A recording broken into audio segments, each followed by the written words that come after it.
The old Booth Hall was built in 1640 by Sir Humphrey Booth of Salford for his son. He lived there for a period of time, and so did part of the Booth family. Then the hall was sold. The Humphrey Booth that affects the hall that we all know and love is the one that was born in 1851. When the hall was demolished, he bought the land for the Booth Hall Infirmary to be built on it. He gave 34 acres of land for a hospital to be built.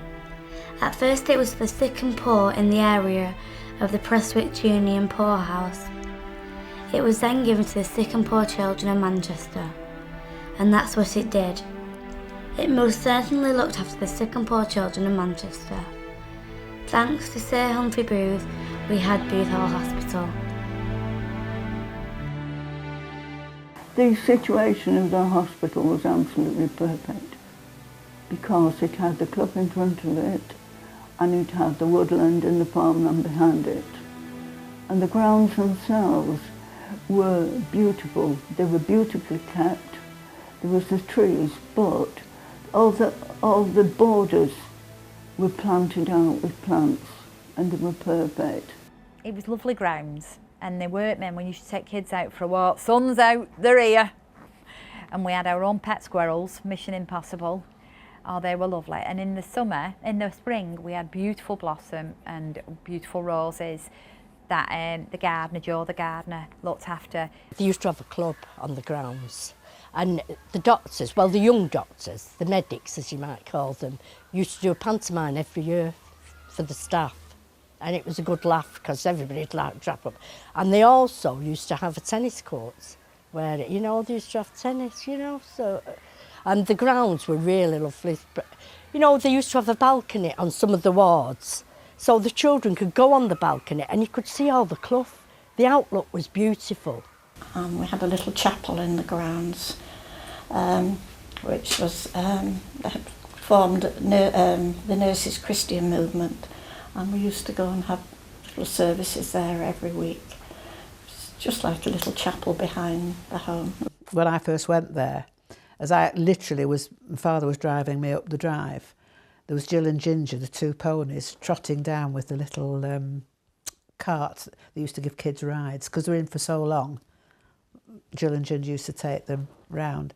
And at Christmas, when I was a surgical manager, I went with Norman Wellens, who was, I don't know if you've heard of them, Wellens Funeral Directors, Middleton. Well, Norman was the in charge of the business, and he gave up every Christmas morning, and he would come into Booth Hall, and I'd go round with him and Jill and Ginger, and we'd go round in the cart ringing a bell so they could all see Father, dressed up as Father Christmas. So somebody from the ward would say, oh, the bell's ringing, they're there.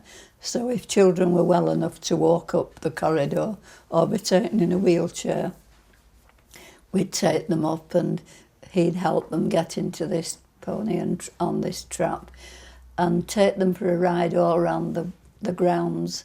In hospital, we used to have a functional unit which consisted of a ward that specialised in a problem, with a senior sister who ran the place and 2 or 3 consultants who worked on that unit, and we formed the team that looked after the patients. Sometimes the auxiliaries used to jump up, because the old sisters used to give you that impression that you had to stand to attention when the sister came onto the ward.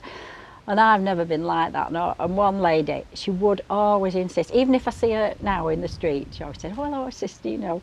But I feel that the experience, we work as a team, and I've always been a team player, and I think you get more out of people if you treat them how you'd like to be treated. So we always get on, you know, I think that is part of nursing really, to work as a team.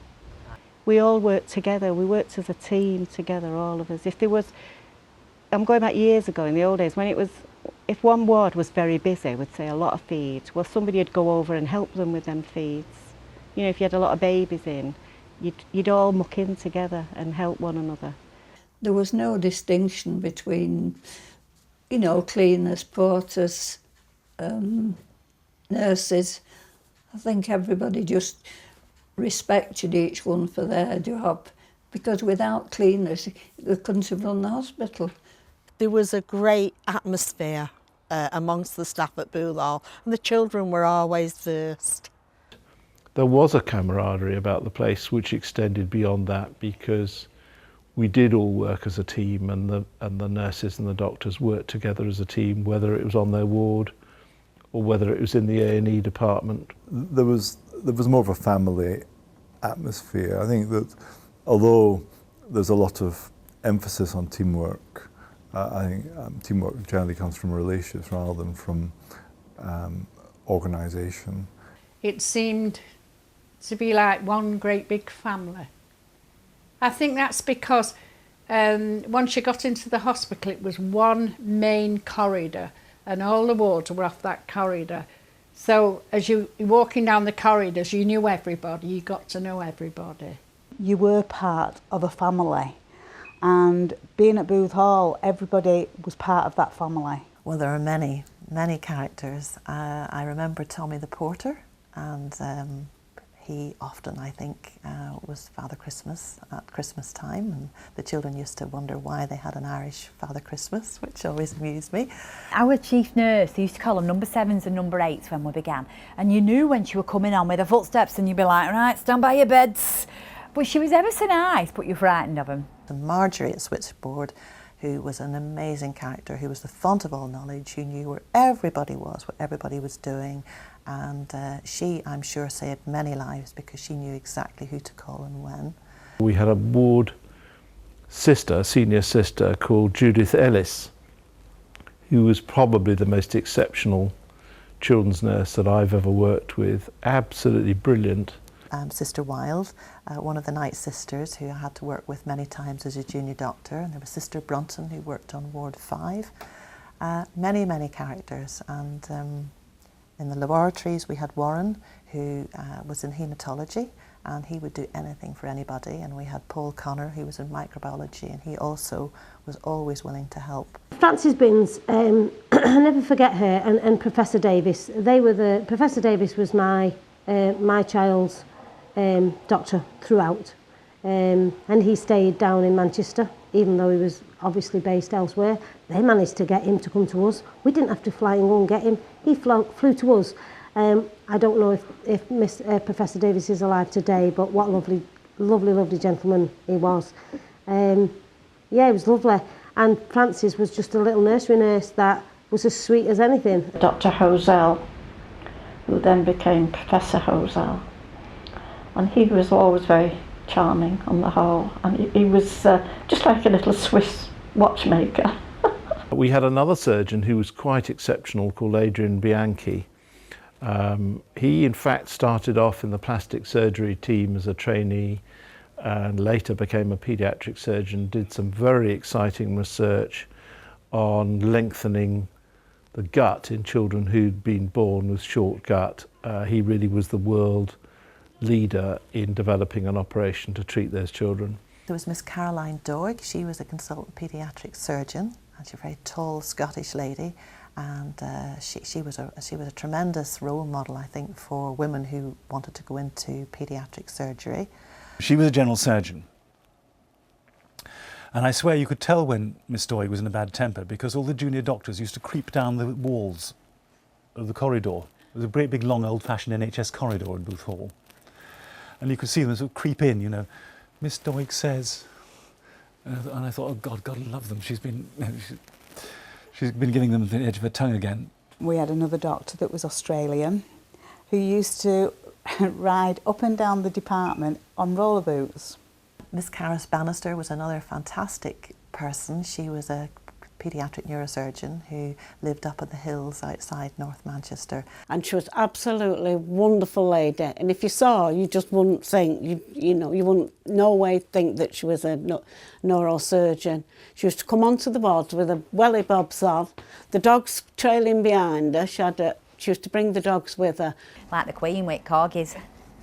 Yeah, she was amazing. They used to bring them in, and Marjorie on switch and the girls on switchboard. They used to look after them under the switchboard desk. And I didn't know that she was the only female neurosurgeon in Britain when I first met her. She had sort of straggly, lank hair, and she dressed from a charity shop. And when I first met her, she quite literally had a plastic bag in each hand, which she probably had her research papers in and so forth. And she was kindly and loving and forgiving and terribly dedicated. And then there was one time that we got a call saying that we had this new baby coming in for surgery. And she comes walking on the ward, she had her Wellingtons on, and she looked really scruffy actually. She come on and I just announced to one of the staff, said, oh, I said, the baby's grandma's here. Well, it wasn't, it was Miss Bannister. But she was that way, and she has actually been pulled up on the motorway a few times for speeding to get to the hospital because she was, and they've stopped her and she's just said, you know, I'm a brain surgeon, I've got to get to the hospital. Well, they just thought she was an absolute lunatic. She was a marvellous teacher of students. I think they probably liked her more than any other teacher. So she was an extraordinarily gifted neurosurgeon. And she would do anything for her kids, she really would. She never married, she just lived for her job. She did she had little hydrocephalus babies, spina bifida children, brain tumours, there was all kinds, but all the parents, everybody, she loved, and they all loved her. The training took 3 years, and you started being trained for a preliminary state exam, and then another one later on when you became a state registered nurse.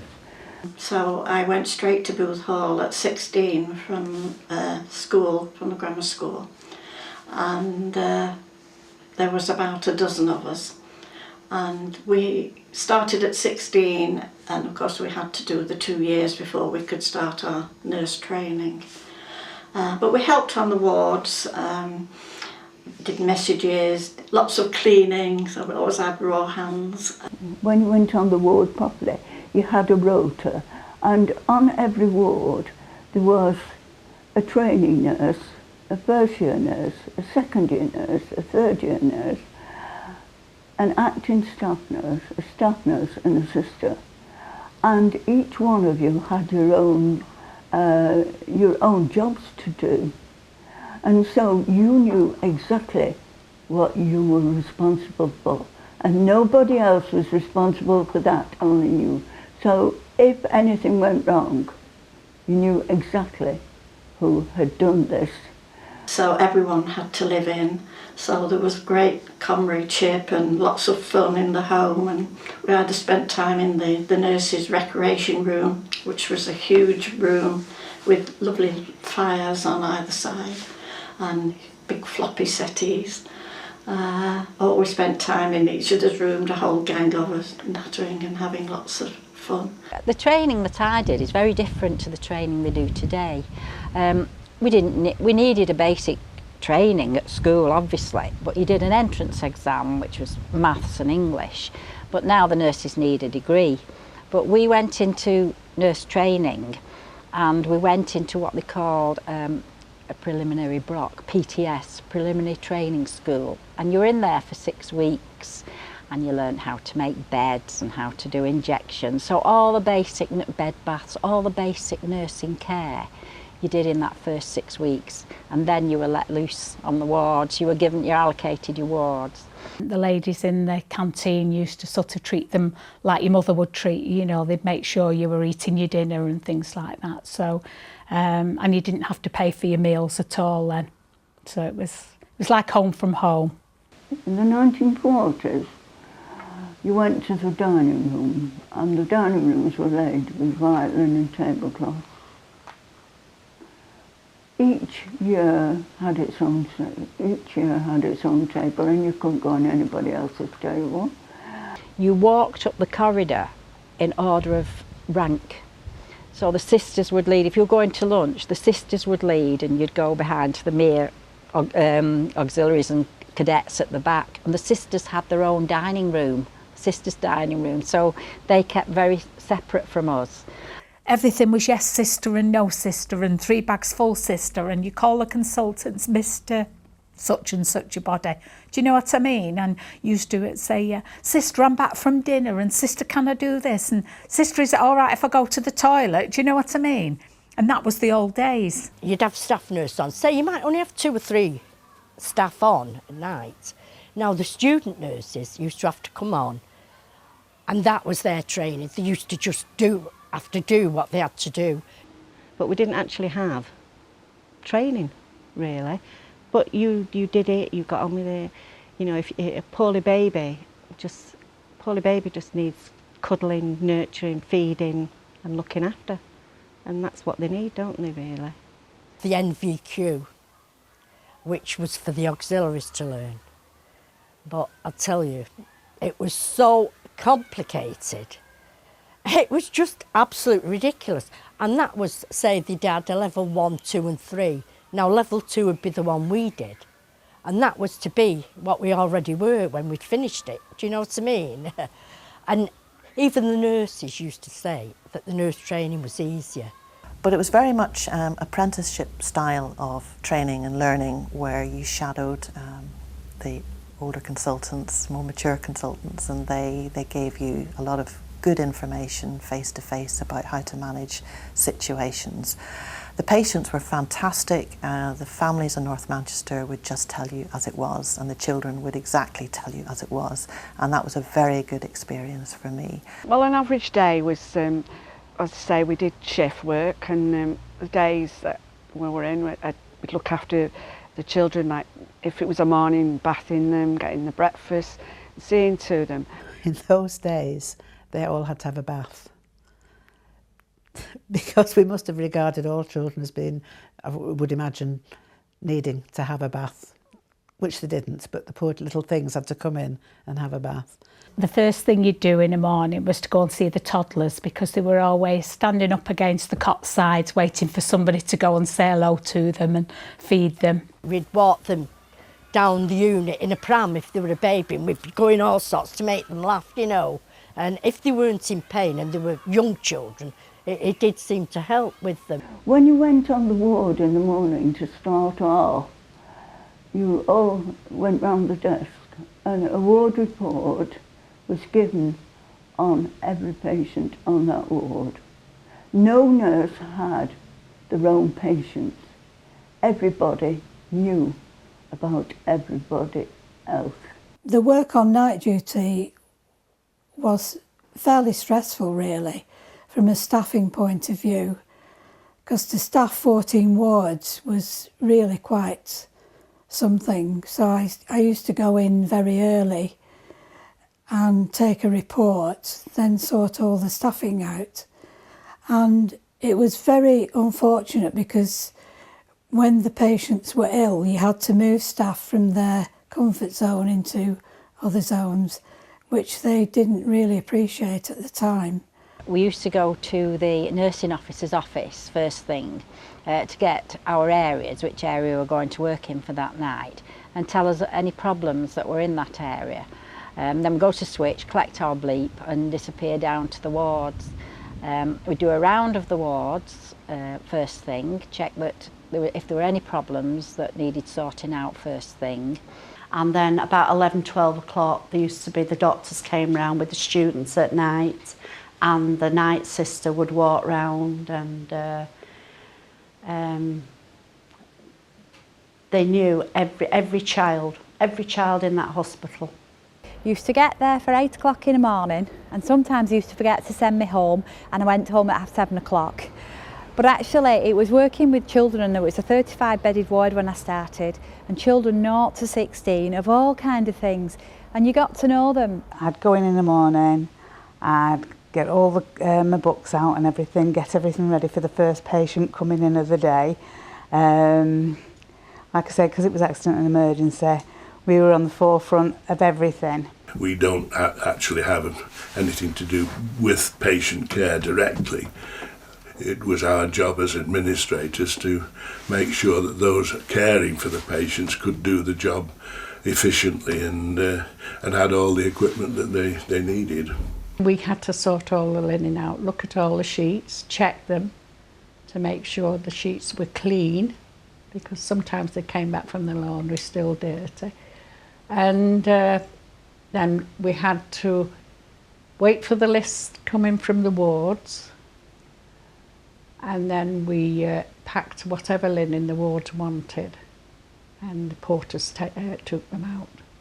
It was very, very hard nursing, and it was so busy. I mean, it was hectic. You never stopped. I was admitted to Boothall in 1954. I was born with polio. I was born with one foot pointing one way and one foot pointing the other way. I was in Ward 12 in 1970-71. I was in there for 12 months and I had kidney problems when I was young. My dealings with Boothall Hospital go back to 1975 when one morning I had a strange thing happen. I was in bed, it was about 3:10 and I got a bang on the head. And, you know, I thought I was dreaming. I woke up, went to check on my girls who were sleeping in the back bedroom, and my youngest one, Vanessa, was frothing at the mouth. And I ended up at Boothall because my child was diagnosed with juvenile rheumatic arthritis, commonly known as, at the time, Still's disease. Nobody knew nothing about it, and Boothall was just champions. And I was admitted to Boothall in 1993 because I got electrocuted. They had these banks of cubicles, but they were all made of glass. And he had them full of cots. Some were empty, and halfway down the left-hand side, as we approached the door of the glass cubicle, there was a notice on the window, "Do not enter." And we were told that we couldn't enter or see her or hold her for whatever purpose or for whatever reason, you know, until they'd found out the problem and what have you. We were in 6 weeks, and in that 6 weeks you have to have your home there because, you know, your child's important, and it's the one thing in life that I think sometimes nowadays you look around and doctors are so overworked and nurses are so overworked. The impersonal touch is gone. Whereas in Boothall, that personal touch was always there. They always had the time to, although people say, oh, well, pull yourself together. It's not that easy for some people when they're young and their child's poorly. And the biggest thing in the world for any parent is your child. And I think the worst part for us was having to close that door, seeing that door shut at night. And we'd had to wait because she'd be standing at the cot crying, and she'd be screaming because she could see us and she couldn't touch her mummy, she couldn't touch her daddy, but she wanted to be there, and she'd be bouncing up and down, screaming and crying and what have you, and it used to upset me. There was just all this crying and sobbing, and you can hear the children crying, "Mummy, Mummy, don't leave me, don't leave me." And it was horrible. But I mean, that was the way things were in those days. And then all-day visiting was introduced. And I must say I was aghast at first. I thought, oh, I can't stand people being here all day. But it was the best thing that ever came about. The biggest time that a mother and father is needed is when the child is poorly. And if you're there, you're taking also a little bit of something. You're making sure that Boothall runs actually smoother because you're taking care of your child by just being there and making sure that they've got that 100% attention, and Boothall was allowing you to do that. The nurses were so lovely and the doctors were so lovely as well. They were really, really friendly. And they like one-to-one with you, they're really, really friendly. They treated you as an individual, like it was all the care was just for you. It was like the same people on the same ward. You knew what time they were coming on, what time they were going off. You knew you could ask questions to as well. That was the main thing. You know, there was always somebody there to talk to. They really did look after you, and you felt like being at home, safe. It was like a homely environment. I felt comfortable there and like dead welcoming, and it felt like my home. The doctors bought me a big walking talking doll, I always remember this, and the doctors shouted me come from the ward, and I was coming up to the doctors and they sent the walking talking doll down to me, and they said it was a present off them. I have to admit, hand on heart, she never had a day off school. She's never been ill since. She's had the odd, cold. She's got 2 children of her own now. They live down in Henley. But I've never known her to be ill from being discharged from Booth Hall. I'm sorry, but he didn't make it. Yeah, he didn't make it, but he made it into adulthood, but he didn't make it after that. But they did a great job. He could have died when he was 4, and he didn't, so he got some quality of life. If he wouldn't have, Booth Hall wouldn't have been there, they wouldn't have done what they've done for me. I would say I never met my wife, been married 36 years, 2 kids. But they literally, they changed my mind, it changed my life. You know, you can't save them all of the time, but you can give them a better quality of life while they get through their life. Well, the traumatic episode, which I will never forget, was when I was a very junior doctor based in the emergency department, and it was a Monday, and it was about 9 o'clock, and we had a call from the ambulance service to say that they were bringing in some children who'd been injured in an accident just outside Moston Brook School. And what happened, an articulated lorry ran out of control and ran into a wall. The children were lining up to go into school. And we had children on trolleys all the way up the corridor. Parents coming in because knowing that their children was in that at that school and had been involved. A child and the grandma were knocked down. Both died. The grandma was taken to North Manchester General and the child came to us. And the most harrowing thing was having to tell the mum that a child had died. She said, "I've just lost my mum as well." We'd had this child in and she'd been in quite a while, and she died in the night. And they knew that she would, you know, she didn't have that long to live. And they put us, me and another nurse, into a taxi to go and knock on the door to bring the parents back, because they didn't want to phone, you know, they didn't want to phone them and say, you know, like, just over the phone. And all of a sudden the doctor came in and he whipped the surgical towel off. And that poor child mother had had an epileptic fit, dropped the baby, and the baby had dropped into the fire. And its little legs were just burnt away. There were just little bits of, well, charcoal, I suppose. Now, I passed out clean by the bed. Nobody had told me what was wrong with this child. And when I came to, I was in the snow outside the burns unit. I can remember a lot of patients who I was very attached to, either the patient or the family or both, who died. And they, I would say, are some of the greatest moments of sadness. The other sadness, I think, has been breaking the diagnosis of cystic fibrosis to parents. Years ago, it was a nurse's job. You got on with it. They felt you didn't need to, you just coped. You were there, you did your job, you got on with it. And I think it's only recently that they've decided, or they've found that really nurses need to talk it through. Humanity was the essential with a good nurse, to have humanity. My best experiences, I think, as a doctor, I have to say, are through the achievements of keeping children alive or making sure that their well-being was sorted. And I can remember one young man, and you can appreciate that I can't broach confidentiality, but he had very severe meningococcal septicemia, and that's when you get a rash. That's the glass test, I'm sure you're aware of. And he was staying with his grandparents, and very quickly, over a period of about an hour, the rash was all over his body, and his grandma had the good sense to bring him to Booth Hall.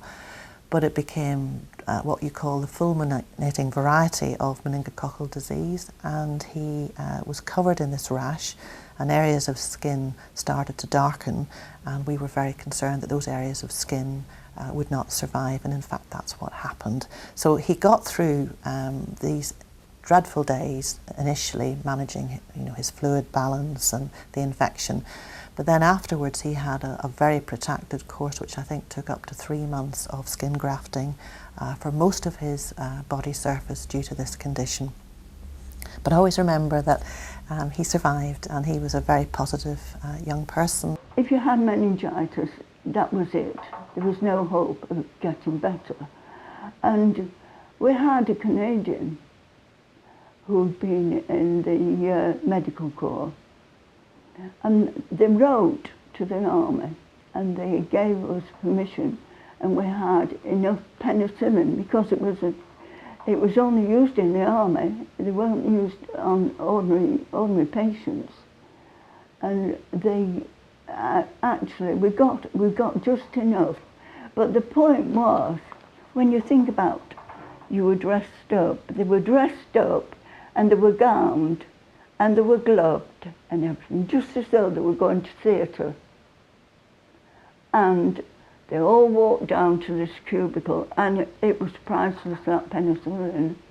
And then there was a patient I nursed, actually, who was very ill with peritonitis, and he was in for a long, long time. And I got to know them and the family very well. And he did medicine, and they used to always write, just say at Christmas, and he's an anaesthetist now in London. My particular interest has been the reconstruction of the lower urinary tract, which involves the bladder and the genitalia. And we've developed procedures and processes and a unit to really look after these children. And I think that the outcomes of some of our work stand up to comparison with anywhere in the world, in actual fact. When we learnt about a statin drip, and all that was, as you see it today, was sticking a needle in. But because the baby's circulation isn't all that good, and when they're in poor condition it breaks down, basically what they do is they insert a needle in the scalp and then plaster it over, plaster Paris it over, so it can't move. But when we first heard about this, people were looking at one another in amazement. What amazement it was. At Booth Hall, I was very involved in developing the cystic fibrosis service, which was very small to start with. I really set up the allergy service, which didn't exist before then.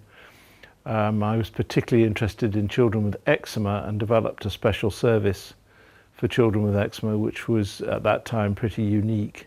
1957 was when the Nurses League actually started, so I was just finishing my training really. And it was formed, the main aims was to raise funds for further education of nurses. So it's lovely to hear success stories like that you played a bit of part in by helping to get them better. I know the consultants have done the operation and things, but the aftercare, I think, is just as important. Children survived against the odds, or their life turned out to be better. Those were my most positive experiences. I'd work Christmas. I worked Christmas Day many, many times. And we always got the band round first, playing the carols, and then Father Christmas would come round. And it was a very, very exciting time. The wards were absolutely full of decorations and Christmas trees. But there was always a few in. So there was always 2 or 3 nurses on at Christmas. And yeah, we enjoyed it with them. They sang carols. And they took them to Manchester and they were singing on the radio, I think, once, carols. They sang all the wrong words, like, I'm not telling you what they sang, but... But one year, it was Christmas Eve, and late on, we got 3 boys in who'd raided the parents' drinks cupboard while they were out at a party, and they slept most of Christmas Day. When they woke up, all we'd got to give them was jigsaws. Christmas Eve, I used to love getting them ready, like with the new Jimmy Jams on and everything, if the parents just weren't there, and getting them ready for Father Christmas. So Father Christmas would unduly arrive and all the presents were given out. And then we had carols singing as well. One Christmas we had Take That came, and they were there at 7:30 in the morning, and my husband was dropping me off, and I didn't know who these young boys were. They were so very young because it was only in the 90s, and they'd only just it was becoming famous, and they were outside kicking stones and just being. And I said to my husband, "Who are these?" And he said, "I don't know, but you better find out, because they don't look as though they're up to any good." People would come with toys for the children.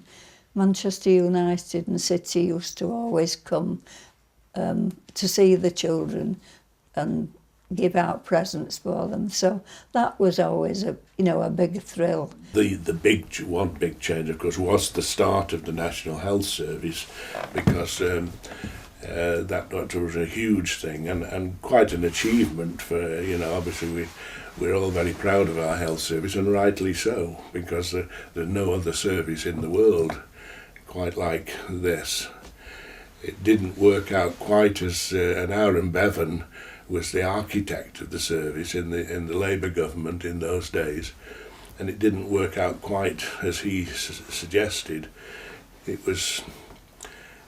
He had a lot of fights on his hand to get the thing off the ground, because the doctors didn't like the idea of administrators coming in, and they'd been gods unto themselves in the old hospitals. We never heard of MRSA then. There were 3 domestics to a ward. We really, 24/7, because when the day staff went, the night staff came on. So there was cleaners on the ward at all times for spills and things like that. It all changed when the contractors come in. There's been a market element coming into healthcare, and I do have my concerns about how children will be cared for in that market environment, because children haven't got a vote and they don't make money. When I started nursing, there was no such thing as antibiotics. There was nothing like that. If you had a sick child, it had to depend upon the nursing to get the child through. So if you're going to do a drip, you had rubber tubing, you had needles, everything had to be connected. You had a little glass tube that you could see through, so you could see the whatever you were giving running through it with a dropper in it. Now everything comes pre-packed. Cystic fibrosis, when I started, was a hopeless, more or less untreatable disease, where we expected children to die very young, and that's what happened. And that has completely transformed, partly because our attitude has changed in that we now regard it as a very, very treatable disease, partly because we've got much better drugs up our sleeve and better treatments up our sleeve, and because we're a lot more aggressive, and our whole approach now is towards preventing problems. When I first started nursing, a child with cystic fibrosis would be dead by the time they were 4. But with better treatment and better preventive treatment, better medicines, they're now living till they're 40, having children of their own. The very final step, which has just happened, is thanks to some very exciting research. We now have a drug for a very small number of children with cystic fibrosis, which I think one has to regard as a cure. Half the beds would be taken up with children who were having enemas, who'd been in there for weeks on end, and it was children from all ages, from a few months old to children who were 8, 9 and 10. And because they were so constipated, they would be soiling, and because they were soiling, that people thought they had diarrhea. I wrote a book, Sneaky Poo and Henry Enema, for children who were constipated, to get them to go to the toilet, and I suppose it was poor eating, poor diet. We actually set up a service whereby I would do a joint clinic with the consultant from the hospital, and I would look after the children in Manchester who were constipated, and they could have the treatment at home instead of staying in hospital for weeks on end. So when you look back, when I remember when it began, beds started to close when I was there, thinking, oh, why are they closing? But then when you looked at it sensibly, they were closing because we've refined medical treatment and we've got nurses working out. So that's what the government have done. So you see the bigger picture. But at the time, you're thinking, why are they shutting these beds? And it'd be in the Manchester Evening News. But actually, it was, You couldn't afford to keep the beds. You needed to put the monies into the community. So I suppose that makes sense. But it's just hard sometimes for everybody to see the bigger picture. From about 64 onwards, 65, it was sort of mentioned, but nobody ever thought it would happen.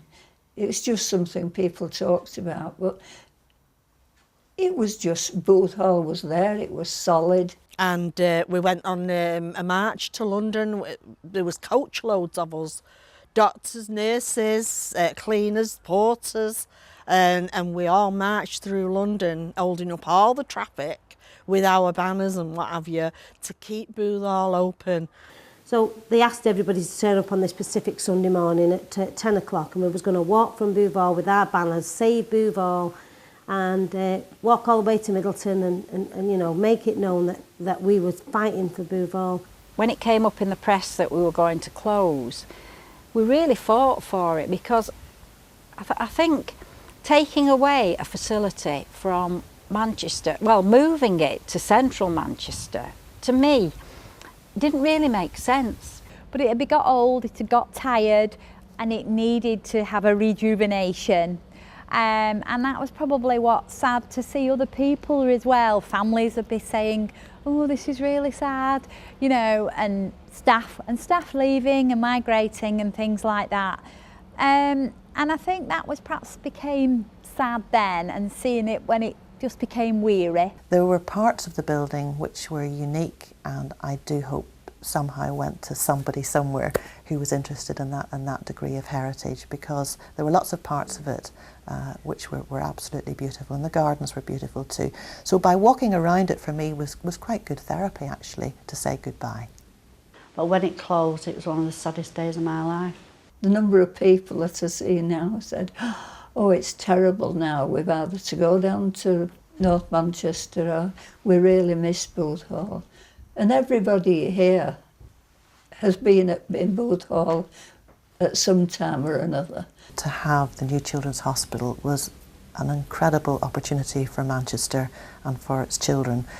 We would never ever get a bite at such a big cherry again. What's happened is a vast improvement, and the reality is that you simply can't provide really good high quality care down the road from where everybody lives. I think you've just got to, you know, accept now Booth Hall has gone very sadly, but it's a great loss to the community. Booth Hall had been my life. I'd been there 40 years, and to be perfectly honest, I think I was a bit bereft when it closed. My working life from 1974, I could say, was at Booth Hall. From Booth Hall was the best time ever. For a job, it's the best job I've ever had in my life, and it's the happiest time I've ever had as well. The people, the children, and obviously, you know, all the... It was just a lovely place to work.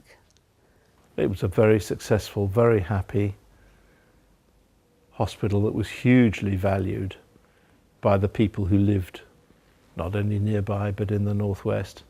It was a wonderful place to work, and it had a wonderful heritage which I think we've been able to bring here. I just think it was a good place for children. If it wouldn't have been there, I don't think I would be here today, to tell the truth. I have a lot to be grateful for with Booth Hall, you know, because obviously, as far as I'm concerned, it saved Vanessa's life. You know, she wouldn't be here today if it weren't for them. And suppose many other thousands of kids as well. If any of the doctors and nurses that are watching here remembers me, that I always remember them, you know, and I want to say thanks for everything that they've done. I bet they're laughing at me now. It was just a safe place for young people to go and know that there was light at the end of the tunnel. It was there just over 100 years, and it served the community really well. And for all the brand new spanking one in the centre of Manchester, in place of Booth Hall, it doesn't replace Booth Hall, as far as I'm concerned, and I'm sure there's a lot of people who'll agree with me. Booth Hall has definitely served its purpose, definitely served its purpose. and it'll all go down, won't it, in history. That's, yeah, it won't be forgotten. Booth Hall won't be forgotten.